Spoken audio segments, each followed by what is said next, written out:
Hey everyone, and welcome back to another video from the Parrott Bros. Yes, you saw that thumbnail right. I am going to be consolidating my projects now. Of course, the Nogaro Blue TT is not going anywhere.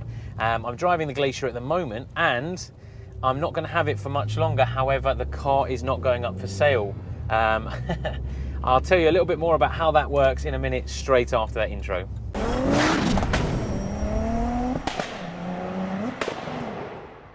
Now, I've had the Glacier for a while now, and it is a really nice car. It does everything you'd want it to do.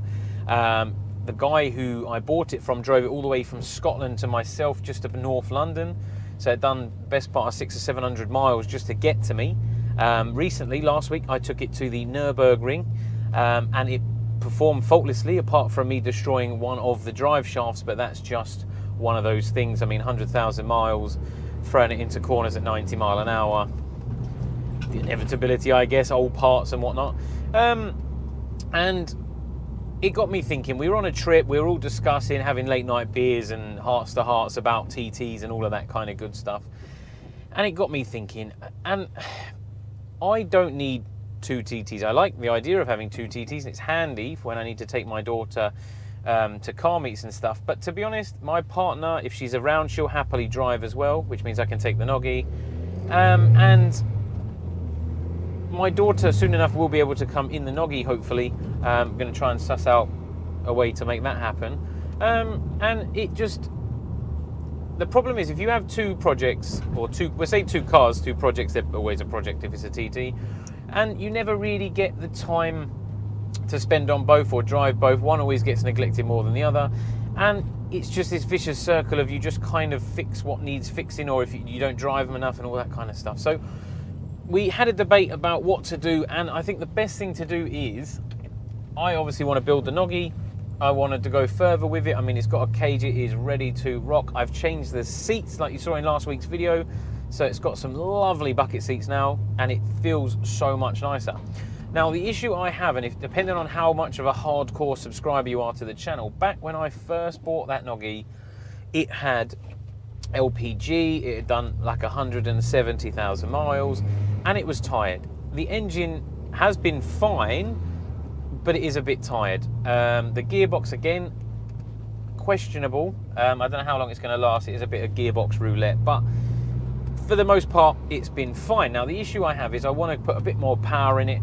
I want to do a few things to the engine, and the problem with a high mileage engine is if you've not had any experience of building one, they're going to be tired. The bores may be oval, so the block probably isn't that suitable for putting rods in and stuff, and that's why I bought that forged, not forged car. Now, if you haven't seen that video, that is a whole nother discussion. I'll link that up in the corner now. But I bought a car which was supposed to have a fully forged engine and this, that and the other, and it didn't, because I was intending on using that engine in the Noggy. So I think you might be able to see where we're going here. Now, this Glacier has been a lovely car. I've thoroughly enjoyed it. It's really nice. It's got everything you'd want.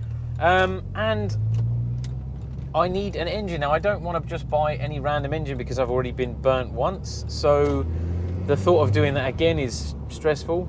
And over a few beers at 1 o'clock in the morning in Germany, it just popped into my head, why don't I use the Glacier? Now, I know this is a lovely car and I'm going to get some abuse for this, but sometimes the stuff you know is better than the stuff you don't, and I could spend 1,500 quid getting a nice engine with a good pedigree, like it's had a recent had cam belt history, compression tests well, and all that kind of stuff. I'm going to need a gearbox for the Noggy.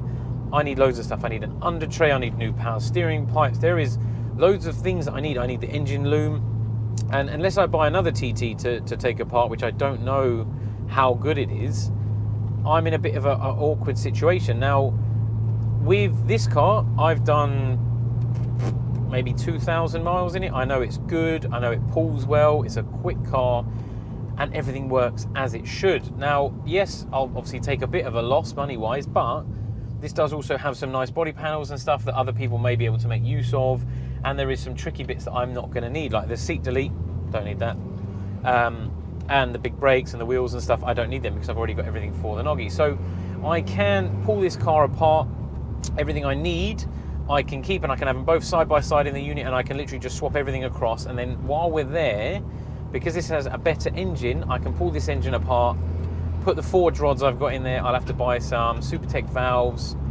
and then we'll start heading down towards that hybrid turbo route that we were going to go. So that gives me everything I kind of want at the sacrifice of this car. But I know this is a good car, engine wise, gearbox wise, faultless. You know what I mean? Done 1,000 miles in it last week before last, to the Nürburgring and back. Absolutely faultless, pulls like a train. I mean, you can drop it literally into any gear.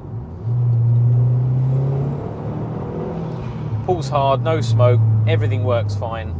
So from that perspective, it's a no-brainer. Yes, I'm taking a TT off the road, but I am keeping the Noggy on the road and making it the best car it can be for many years to come. More videos for everyone else, and just for my benefit, you know. If I buy an engine from somewhere else, it's only another car that's been broken, so it is what it is. But I think it is the best way to do it for the Noggy, because like I said, it needs loads of bits. I think like any old TT, you replace bits as you go, but realistically I think most people could do with a donor at some point, especially if the parts are decent. And sometimes it's the best way to do it. It's been a tough one, and I've properly mulled it over, because I was going to sell it and then buy some parts, because it's probably about a £4,000 car, mainly because, well, see, this is another debate. Let me know what you think about this down in the comments. If you're buying the problem I have is selling a car. Let's say I sell this car, and then in 6 months' time the gearbox fails, right? Nothing to do with me. The new owner could have been driving it hard, they could have been driving it easy, whatever. But they could be like, I'm not saying they will be, but they could be like, oh, the Parrott bro sold me a bad car, blah, blah, blah. And I don't want that. I don't want to sell cars and then the engine fails just because the cam belt slips, even though I've used a genuine cam belt and I paid to get it done and whatever. It's still, oh yeah, this, that and the other, you know what I mean? And that puts me off selling cars anyway. And of course, I've been burnt by buying cars with this meant to have this, that and the other. Same as if I bought a car, oh yeah, 2-owner car, 90,000 miles, full history, yeah, sounds lovely. However, I then find loads of horrors with that engine and whatnot. And obviously with the Noggy, unfortunately, where it had the LPG fitted when I bought it, they'd already cut into the loom, and I had to change the inlet manifold because they'd had the LPG nozzles in the inlet manifold, and it was just a bit rough. It's still a bit rough now, to be fair. It still drips oil a little bit, sweating from somewhere. I don't know where, because it's not the rocker gasket. But I mean, at 200,000 miles, what more could you expect? I need the under tray and the side panels because they're long gone. I need steering pipes. I need a CCM. I'm tempted to swap the locks because it's got 3 keys. I've only got 1. And all of these things just to make the perfect car. And I've done everything else. I mean, it's fully polybushed, it's got the right exhaust, all of that kind of stuff is done. Yeah, it could need some body work, but that's a problem for another day. It's got the cage, it's got the seats now, it's got the suspension, it has everything. That car is perfect, other than the engine's a bit tired, needs a build, but I don't really want to build it because the compression test was all right, wasn't the best, but it is just one of them, you know what I mean? But like I said, this Glacier should give me back probably just about enough money to cover the other bits I need, like the Supertech valves and all of that kind of stuff. Just pulls like a train, absolute train. And yeah, what do I need? I need Supertech valves. I'm going to need head gasket set. I'm going to need big end bearings. I'm going to need head bolts. I'm going to need a full gasket kit. There's quite a bit to, obviously, a full service, timing belt, oil pump, blah blah blah blah. There's quite a lot to buy. So, but this car has, because it's quite specky, I'm not going to need all of the fancy bits. Like, I don't need the wheels, I don't need the 6-pot front brakes, I don't need the rear seat delete, I don't need the stereo, I don't need the boost gauge. There's loads of shiny engine parts, engine covers, coilovers. It's got loads of all the bits you'd want to do. Let's have another little pull. I like driving this.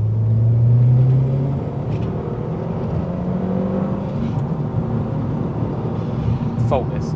And this has had a new clutch with a receipt. It's had a timing belt recently. It's had the pickup pipe done. All the things a good engine should have, and it drives faultlessly. I do feel bad for taking it off the road, but it's going to benefit me and everyone else in the long run within regards to the parts, within regards to more videos and content.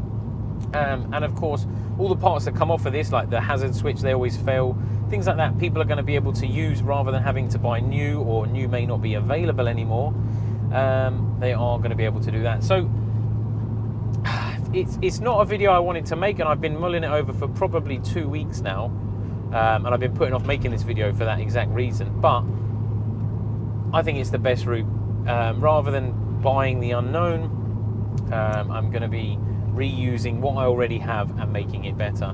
And the Noggy deserves that. Plus, only having one TT means I either come to a show in that or I don't. There's not really a choice of cars to drive. I just walk out in the daytime, pick up the only key that I have, and I'm like, oh, cool, let's go out in the Noggy. Because it's all well and good. I mean, I had at one point like 3 or 4 TTs. I didn't drive any of them. I drove one maybe, but it was just whichever one worked at the time, whichever one had the most fuel, whichever one was at the closest garage, whatever. And the cost is ridiculous. I mean, this to tax, insure, MOT, maintain a TT is probably like $2,000 a year, and that's, you got 3 of them. Do you know what I mean? That's $6,000. So all the money you're going to spend on mods, you've spent on just having them on the road. So there's a lot to be said for that. Hopefully, I'm going to try and keep it off the road for as little time as possible. We're going to try and get this all stripped out and get all the engine work done prior to the swap. So we should just be able to swap them over. It might have a few weeks off, but it should be relatively low in the downtime. I'm going to try and do it around all the shows and stuff, because obviously I still want to come to the shows in the Noggy. I also need some other bits to do on the Noggy, but I can do them like door cards and stuff whilst it's on the road. I'll tell you what, before I end this video, let's have one more little pull. Where are we? We go for third, or we can go second? Oh, we can go second. Let's do a second gear one.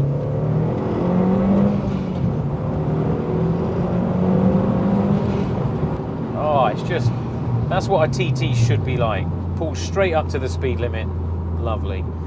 This also got a short shift on, which I'm still on the fence about, because it's on top of the gearbox and it does make the shifts a lot shorter. However, it makes missing third a hell of a lot easier as well, and I have done that many times. It also has cruise. But yeah, short shifts are great, but you do have to be a bit careful when smashing through into third, because the gears are so close together. It is really, really easy to miss a gear, and if you're trying to do it at, say, Santa Pod or somewhere like that, you miss a gear, you're going to get that and then into the gear, and everyone's like, oh, I missed a gear. If you've got a short shift, let me know. Have you ever missed a gear? I'm sure you have. But let me know what you think down in the comments. I'd love to know your opinion on this, because I mull it over all the time, because it's not just for me, it's for the community. And I don't want to be pulling all these cars off the road, but the bad ones, they need to come off the road, and then the good ones need to be safe. So it is a decision I've battled with quite a bit, and I do take your opinions to heart, because at the end of the day, we're all in the same community. So I'd love to hear what you think about what I plan to do. Good or bad, I can take it. It's not an issue. But until next time, guys, bye for now.